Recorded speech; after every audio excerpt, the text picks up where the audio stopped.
Boker Tov, mes chers amis, on va démarrer donc cet ouvrage qu'on a présenté un petit peu hier.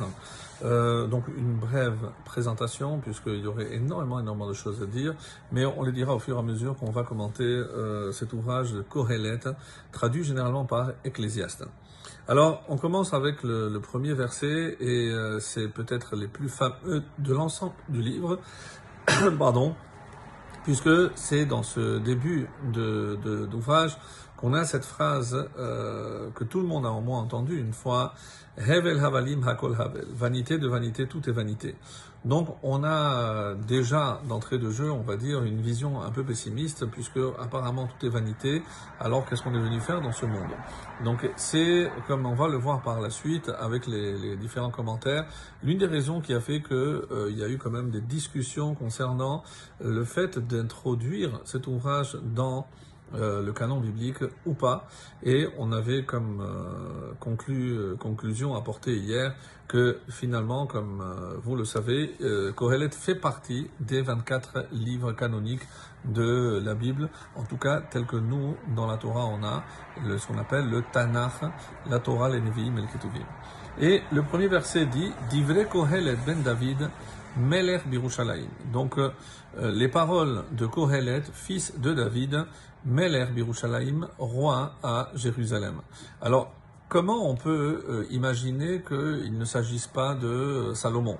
Comme vous le savez, nous on a une tradition, une massorette, et on en avait parlé déjà dans la présentation, que Kohelet est un des noms qu'on donne à Shlomo HaMelech avec Yedidia. Alors, si c'est le fils de David, on aurait pu imaginer que c'est un des descendants, donc qui est, on va dire, affilié à David. Mais, comme l'explique ici, les filles Kabbalah chez Aïta Bidé Chazal, il y a donc une massorette, une tradition que les Chachamim avaient, Kohelet hu Shlomo. Donc, que Kohelet correspond à Shlomo. Et là, donc, c'est définitif, même s'il y a d'autres critiques, d'autres commentaires en dehors, on va dire, de notre tradition, qui pensent qu'il ne s'agit pas forcément du roi Salomon. Alors pourquoi on l'appelle comme ça? Chez Ayud Devarav ne Emarim Bekahal, comme on l'a expliqué, parce que il parlait en public, Kahal, donc Kohelet, et Rashi donne une autre explication, Al Shem Shekiel Chochmot Arbe.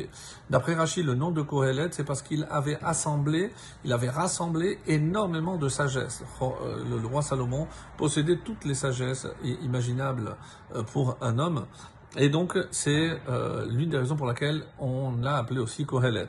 Rabbi Abraham ibn Ezra, lui, non, Peresh, chez Nikraken Aleshon Achochma, chez Nikahalabo. Donc, Kohelet, c'est le lieu de rassemblement. Lui s'appelle Kohelet parce que lui a rassemblé toutes les sagesses en lui-même. Donc, voilà les différentes, et pourquoi Birushalayim? On dit justement, parce que non seulement c'est la capitale, mais, et c'est comme ça que c'est rapporté, Yerushalayim Aïta Yedoua Keir HaChochma. Donc, Yerushalayim, c'est la ville de la sagesse, où on trouvait la plus grande sagesse. Alors, verset 2, Havel Havalim Amar Kohelet. Vanité des vanités, a dit Kohelet. Donc, on peut, encore une fois, remplacer Kohelet par Shlomo. Havel Havelim, Hakol Havel. Vanité de vanité, tout est vanité. Alors, que veut dire cette phrase? Est-ce que tout est vraiment vanité? Et évidemment qu'il faudra comprendre la suite et rattacher au troisième verset pour comprendre un petit peu de quoi il s'agit. En tout cas, ce terme, Hevel Havalim, Mila zo yotzet lekama mashmaoyot. Donc comme c'est rapporté dans les commentaires, donc ça a plusieurs explications, plusieurs manières d'interpréter et de traduire. Aikara ora'a, donc quel est le sens premier de ce terme? Hevel apé, c'est la laine. Donc c'est ce qui sort littéralement de la bouche. Et évidemment par une image, on dit cholef vechale. Ça exprime tout ce qui est évanescent, donc ce qui disparaît, qui n'est pas quelque chose qui se perpétue. Kazav vachav, donc vin, du terme vin, et c'est pour ça qu'en français on dit vanité, tout ce qui est vain. Davar chez un bon mamash, donc il n'y a rien de concret dans cette chose-là, comme encore une fois la laine. Alors, qu'est-ce que ça veut dire tachat hashemesh, comme on va le voir par la suite. Maïtron, le verset 3, Maïtron la Adam, Bechol amalo sheya'amol tachat hashemesh. Quel profit y a-t-il pour l'homme en tout son travail auquel il travaille sous le soleil. Alors, qu'est-ce que ça veut dire sous le soleil? C'est Olam Hazé, c'est dans ce monde. C'est une appellation chez Kohelet pour désigner ce monde. Donc, si je me concentre uniquement dans ce monde, qu'est-ce qu'il me reste?